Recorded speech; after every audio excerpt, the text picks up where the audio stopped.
अगर हिंदुस्तान की लोकसभा में अगर आपके 10 से 15 एमपी होते, सोचो, तस्वुर की दुनिया में आपको लेकर जा रहा हूं, अगर 10 से 15 मुस्लिम एमपी होते तो हिंदुस्तान की पार्लियामेंट में असदुद्दीन ओवैसी अकेला महसूस नहीं करता अपने आप को।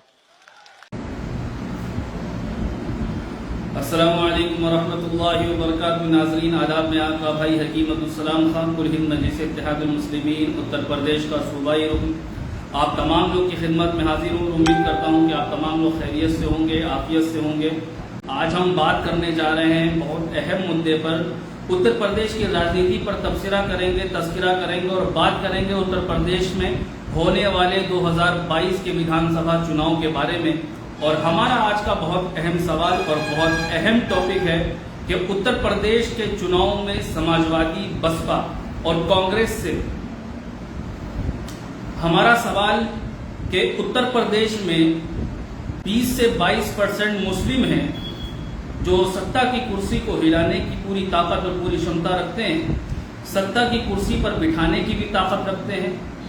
2022 के होने वाले विधानसभा चुनाव में मुसलमानों का कोई चेहरा उप मुख्यमंत्री या मुख्यमंत्री के लिए समाजवादी, बसपा, कांग्रेस किसी मुस्लिम चेहरे को मुख्यमंत्री के लिए या उप मुख्यमंत्री के लिए घोषित करेगी, नहीं करेगी, एक बड़ा सवाल है। मुसलमानों के वोटों से सत्ता की कुर्सी पर बैठने का ख्वाब देखने वालों से सवाल, और ये तमाम सवाल हम कर रहे हैं। ये सवाल हम कर रहे हैं समाजवादी, बसपा, कांग्रेस के नेताओं से कि 2022 में होने वाले विधानसभा चुनाव में किसी मुस्लिम चेहरे को मुख्यमंत्री का चेहरा बनाया जाए या उप मुख्यमंत्री का चेहरा बनाया जाए।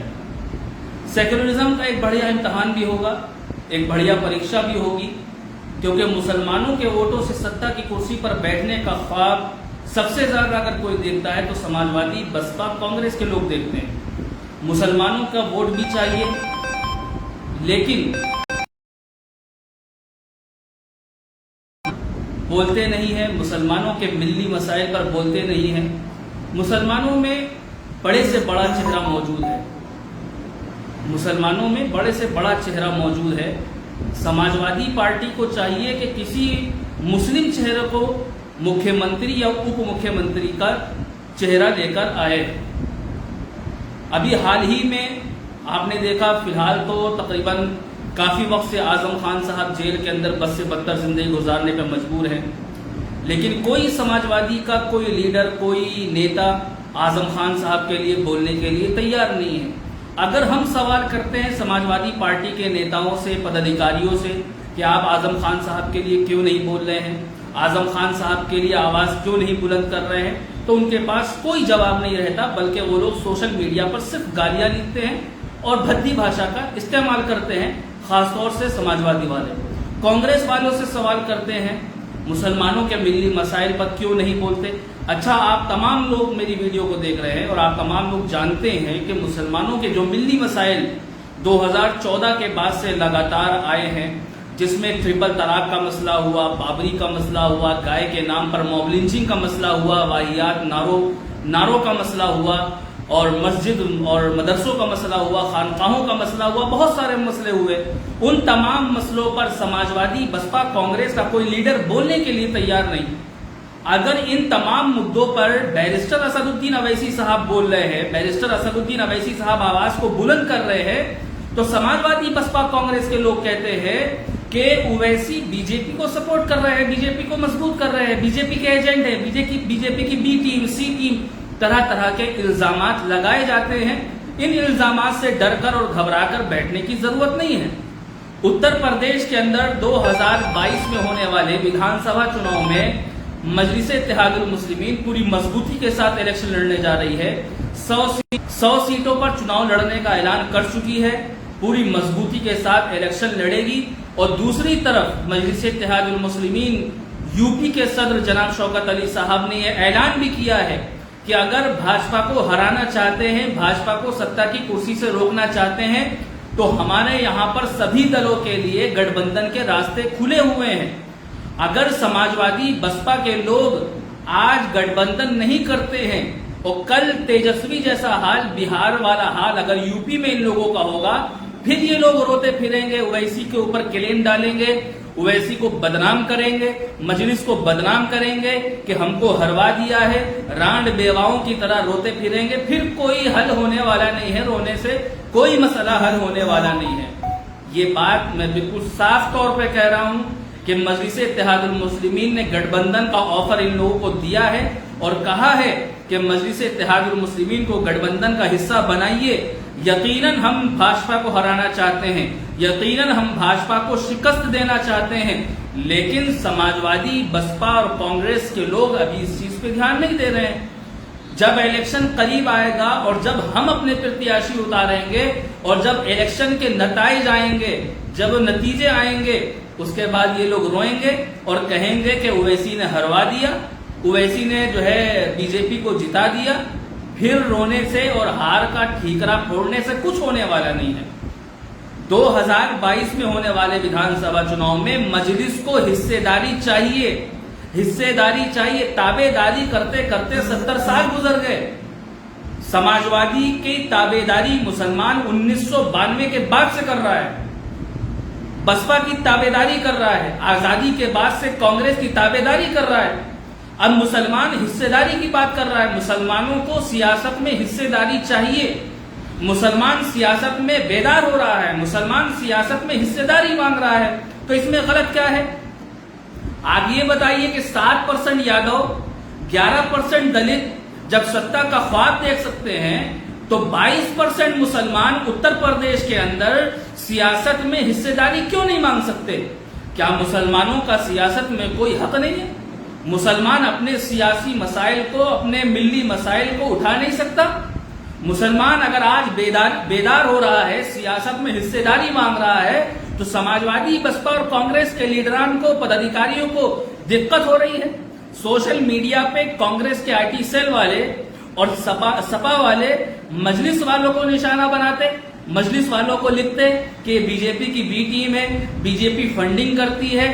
अभी एक अफजलगढ़ का एक नेता, गली का नेता है, नेता भी नहीं कहूंगा, दलाल है वो समाजवादी का, वो कह रहा है कि 40 लाख रुपए में डील हुई है। अरे कमबख्त, अल्लाह तुझ पर आजाब भेजे, तुम्हारे पास कोई सबूत नहीं है, तुम लोगों के पास कोई सबूत नहीं है। तुम लोग सिर्फ सोशल मीडिया पर काम करते हो, सोशल मीडिया पे लिख सकते हो। मुसलमानों का काम दरी बिछाना, कुर्सी बिछाना, माइक लगाना, स्टेज लगाना और जिंदाबाद और मुर्दाबाद नारे लगाने का काम नहीं है। मुसलमान सियासत में हिस्सेदारी चाह रहा है।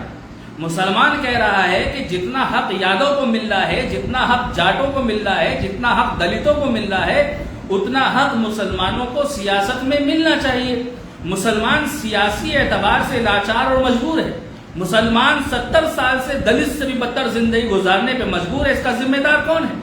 अगर आज मुसलमान सियासत में बेदार हो रहा है, मुसलमान सियासी हुकूक पर बातचीत करने की कोशिश कर रहा है, तो समाजवादी पार्टी के पदाधिकारियों को दिक्कत हो रही है। और अभी 2022 में होने वाले विधानसभा चुनाव से पहले कौम के तीतरों को कांग्रेस ने भी लॉन्च कर दिया है, समाजवादी पार्टी भी कौम के तीतरों को लॉन्च कर रही है और मुसलमानों के दरमियान में जाकर मुसलमानों को बहकाने का काम करने की पूरी कोशिश की जा रही है।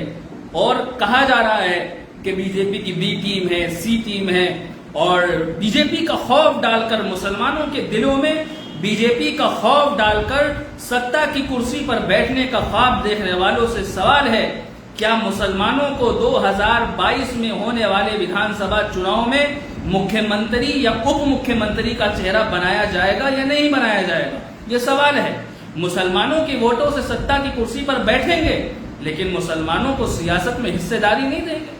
मुसलमान अगर सियासत में बेदार हो रहा है, तो इसमें परेशान होने की क्या जरूरत है? इसमें परेशान होने की क्या जरूरत है? यकीनन हम 2022 में मजबूती के साथ इलेक्शन लड़ने जा रहे हैं। अल्हम्दुलिल्लाह कोशिश हमारी ये है कि 100 सीटों पर हम लोग इलेक्शन लड़ें और कोशिश है कि 100 से ज्यादा सीटों पर भी इलेक्शन लड़ें। कौन हारेगा, कौन जीतेगा, हमें इस पर कोई फर्क नहीं पड़ता। हमें अपनी जमात को घर घर पहुंचाना है, हमें अपनी जमात का मिशन लोगों तक पहुंचाना है। हम जागरूक कर रहे हैं कि जागरूक हो जाइए, अपनी जमात को मजबूत करिए। अपनी क़यादत को मजबूत करिए। आखिर कब तक गैरों की गुलामी करेंगे? आखिर कब तक जिंदाबाद और मुर्दाबाद के नारे लगाएंगे? आखिर कब तक किराए के घरों में रहेंगे? अब वक्त आया है अपनी जमात को मजबूत करने का। अब वक्त आया है अपनी क़यादत को मजबूत करने का। अब वक्त आया है अपनी लीडरशिप को मजबूत करने का। कहे का खौफ, किस चीज का खौफ दिलों के अंदर रख रहे हैं मेरे भाई? किस चीज का खौफ? खौफ और डर दिलों से निकालना होगा। सियासत में हिस्सेदारी मांगनी होगी। सियासत में ताबेदारी नहीं चलेगी। ताबेदारी करते करते अरसा गुजर गया। ताबेदारी करते करते जिंदाबाद और मुर्दाबाद के नारे लगाते लगाते अरसा गुजर गया। आज मुल्क के अंदर अगर कोई आवाज है दलितों की, अगर कोई आवाज है मजलूमों, बेबसों, बेकसों की, अगर कोई आवाज है आदिवासियों की, तो जनाब बैरिस्टर असदुद्दीन अवैसी साहब हैं।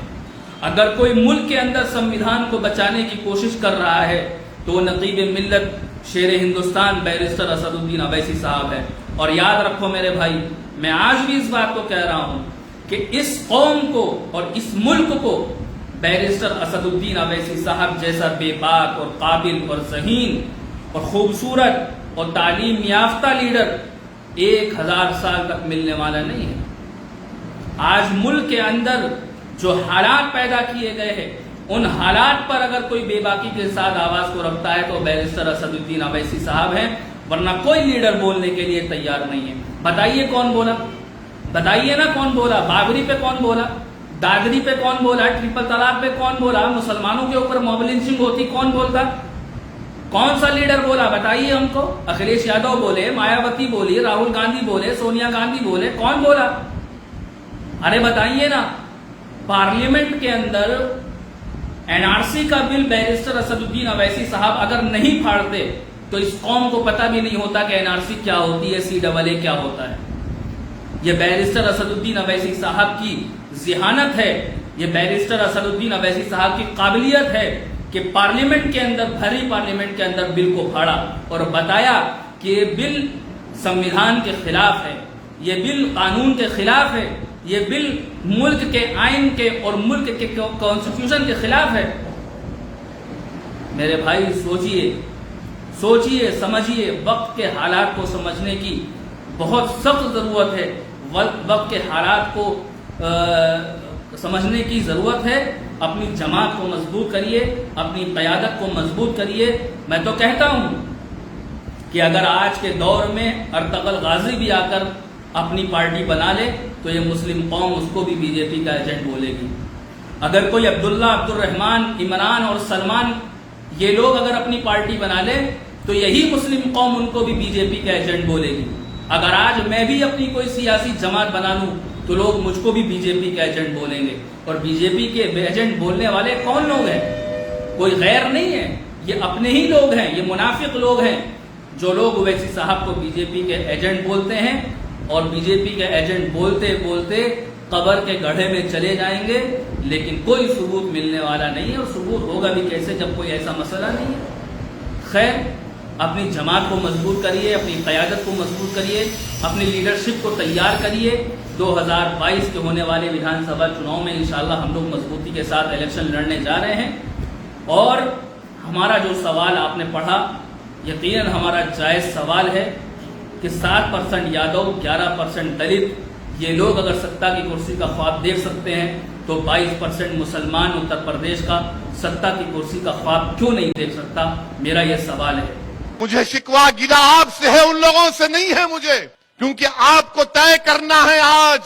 अगर आज आप ये सो जाएंगे कि नहीं नहीं वो है ना, आप क्या करेंगे, मुतबादिल नहीं है हमारे पास, ठीक है, हराओ मोदी को। मैं नहीं कह रहा हूं कि मत हराओ मोदी को,